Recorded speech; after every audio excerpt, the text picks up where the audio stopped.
Jason Timmons and his son Tristan are close, so it came as a shock to Jason to find out the time he thought his son was engaged in distance learning was actually spent having fun. What were you doing with your time? Definitely playing games, hanging out with friends, just hanging out outside, you know. Did it feel like a vacation? Honestly, yes. Jason says part of the problem was communication with the school and within the family. I got a message from your teacher that says you haven't turned anything in. He's telling me I've turned at least half the stuff in. And well, it's not showing up online. Well, it must be a technology glitch, you know. And for Jason, it was especially frustrating because as a football coach at Oakmont High School, he was the go-to guy for a lot of teachers trying to reach their students. They just kind of went MIA. And it's like, you know, this kid hasn't turned in anything. He hasn't even logged on once. Do you know where he is? Do you know what's going on? Is he okay? Do they need, you know, help? There are so many of these cases, districts across the state are bracing for a huge number of students who will need to catch up. If we had operated normally, we would be dealing with summer loss. Now we have this pandemic loss. And for many of our students, we're talking potentially 4, 5, up to 6 months almost of loss of instruction. So yes, I am deeply, deeply concerned about it. KCRA3 Investigate sent records requests to the 4 largest school districts in the region, and they've all tracked student engagement in different ways. Sacramento City Schools measured engagement as a student participating in at least 60% of the instruction. By that standard, 60% were engaged. The Elk Grove Unified School District sent out a survey. 68% of students reported they were engaged with school. But look how it changes by age. 86% of 5th graders said they were engaged, but by the 12th grade, that number plunges to 52%. Some teachers were also frustrated, including an Elk Grove Middle School science teacher who mailed this letter to the 20% of her students who were not doing the work. She wrote, "You got this. I believe in you, and I know that you are capable of more than what you're showing right now." I teach at Bannon Creek.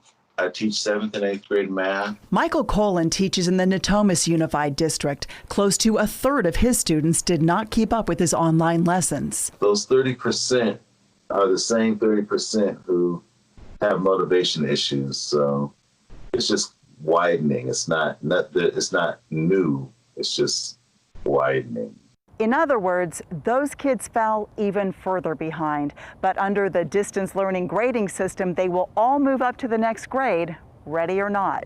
But it will create a gap, and that'll be an issue moving forward, especially for teachers who will have to fill those holes moving forward. The Stockton Unified School District looked at engagement by asking students questions, including whether they video conferenced with their teachers once a week. 63% of pre-K through 8th graders had that engagement. For high schoolers, it was 58%. The San Juan Unified School District came up with a way to flag the elementary students who may need more help coming into this new school year. Teachers marked their students' level of engagement on their report cards. Out of nearly 17,000 children who received marks, more than 8,300 had high engagement. More than 4,400 had moderate engagement. Nearly 3,000 had limited engagement, and 1,047 children had no engagement. I have 26 kids, and I would say that maybe 5 are not participating, and the rest are doing everything that they can. Kelly Lintz teaches 3rd grade in the San Juan district. During distance learning, she says she reached out in every way she knew how. Home of the one and only Ivan. Including reading to her students every night to give them a sense of routine. She worries about the 20% she just couldn't reach. It seems like these are the kids who can least afford to slide backwards. That's true. They are. And they, we're kind of, there's only so much that we can do, because, we can't be in their homes with them, making sure that they do what they're supposed to do. I mean, all I can do is continue to reach out to the parents and offer my support and, bug them until they get tired of hearing from me. And Here you go. School districts worked to make sure that kids had the tools they needed. Most handed out laptop computers to every student who asked for one. Sac City, where 70% of students are considered low income, handed out 25,000 Chromebooks. Many districts also continue to provide free meals after their schools closed so their students wouldn't go hungry. And yet, by mid-May, 600 students in the Sac City district hadn't had any contact with their teachers in the 2 months since schools closed. I'm very concerned about just the reality that many of our students are not engaged because there's other circumstances in life that have intervened and that make it very difficult. Superintendent Aguilar points out that some parents lost jobs in the pandemic or worked in essential jobs that left little time to help their kids with school. The district has continued to work to reach all their students, but today there are still 124 students who have not been seen or heard from since the schools closed in March.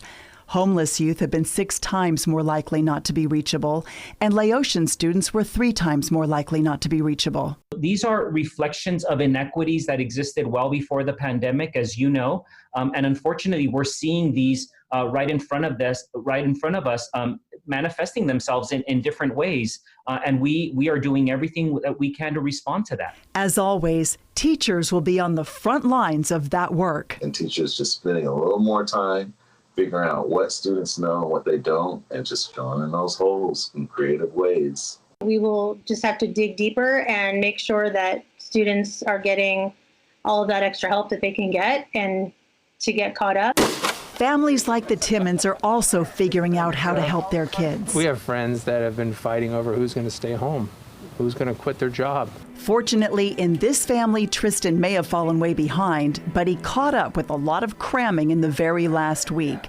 Turns out, distance learning provided a lesson for all of them. I think he is going to be watched over very carefully, first of all. And I think he will be ready. He just needs to basically apply himself. Do you feel ready for 9th grade? Yes, I do, actually. I definitely think it's going to be harder, but I feel like, if I really pay attention and I actually try, then I think I can get it done, yeah.